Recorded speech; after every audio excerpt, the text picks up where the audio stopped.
Zel Boy Army, welcome to another spicy one on the channel. In today's video, we are going to be looking at the 4-3-2-1 custom tactics that I've been playing with, my latest updated ones. There's been a few patches since I've been using them properly and I tested them out again, so I'm going to show you them. But before we do that, I'm going to quickly open this pack before I save it for the video. The 85 plus World Cup semi-final nations player pack.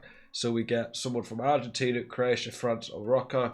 Some of the cards we want would be like Messi, Mbappe, Theo Hernandez, but we're probably going to end up getting an 85 card that's pretty useless. So here we go. Well, that's what you want to see. Yeah, Amrabat. I knew it'd be Amrabat. I don't. When I saw, it's annoying. When I saw his card on like the promo of Team Talk, I nearly said it for this video. Oh, we'll just get Amrabat. I don't know why I didn't say it. I knew I'd get him. Is he actually any good? 4-star weak foot 6-1.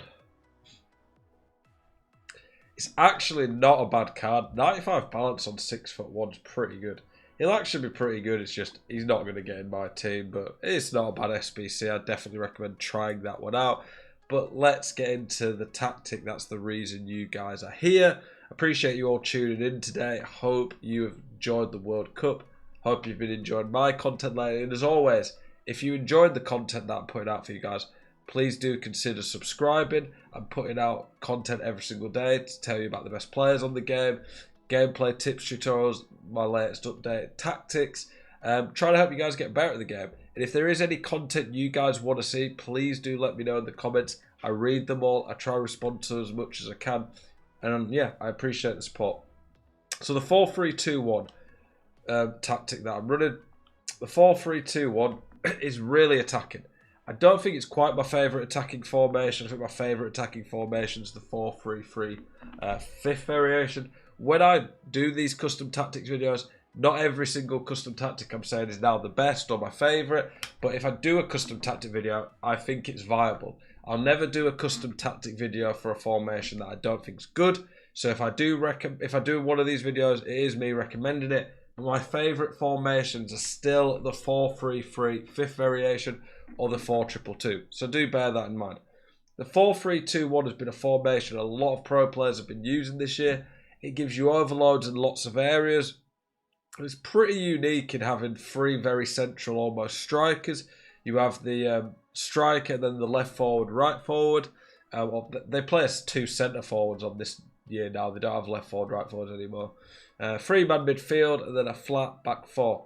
The main strengths of this formation come in that you have three central strikers that can overwhelm opposition.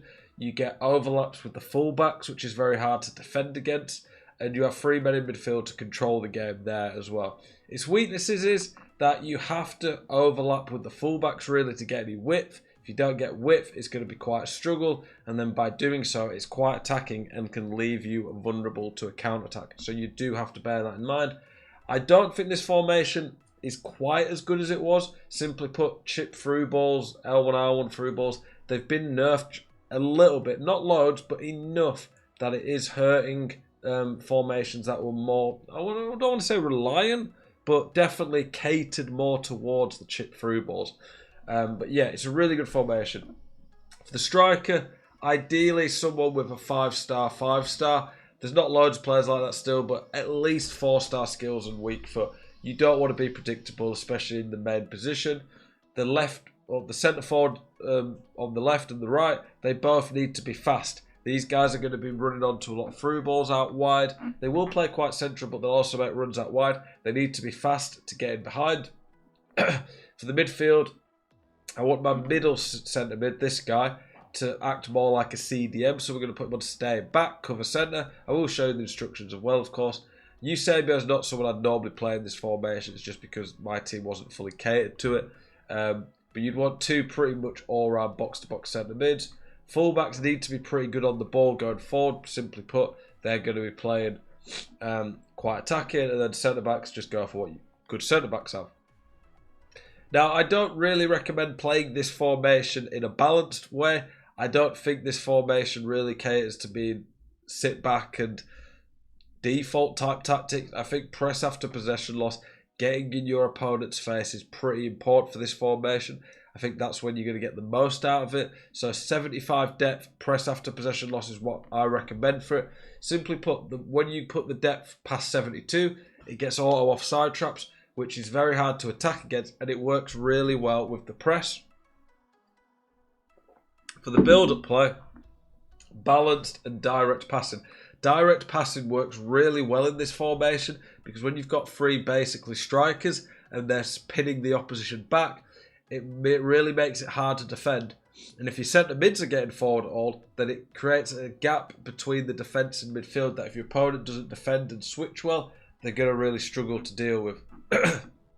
In terms of the width, I think it's a fairly narrow formation. You can see that with the three centre mids and the three centre forwards. So I think having the width on lower is definitely useful. I don't think you want to play too high on that. The width is going to come naturally from the fullbacks pushing up. I put a lot of players in box. I want the centre mids, Eusebio, Pedri in this team to get forward. The corners and free kicks honestly do not really matter much.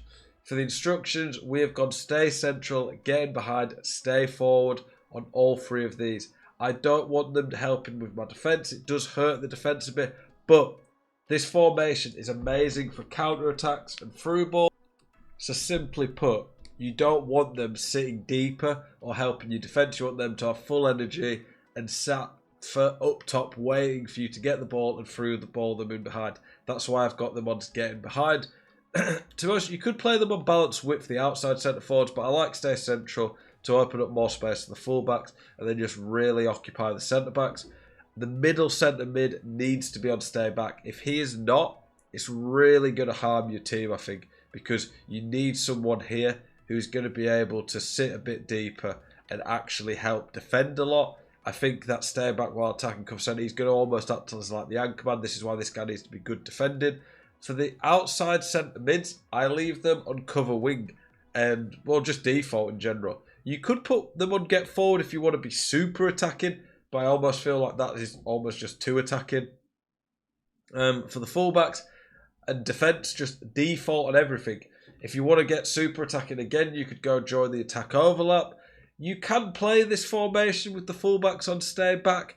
I just think when you do that, it does limit the potential and limits the strengths of it, but it would make it more defensively solid. So there is that. So it's up to you guys how you want to play that. The centre-backs stay back while attacking. To be honest, I'll probably put step up on this formation as well. When you go step up, it suits the press after possession loss. And for my keeper, I do this all the time. I don't know if it actually does a lot, but I go comes for crosses, sweep a keeper. And yeah, that is the tactic and formation. Hopefully this has helped you out. Let me know if you guys like the tactic. Let me know how it plays for you. As always, appreciate you guys. Appreciate the support. Keep it spicy. See you guys in the next one. Peace.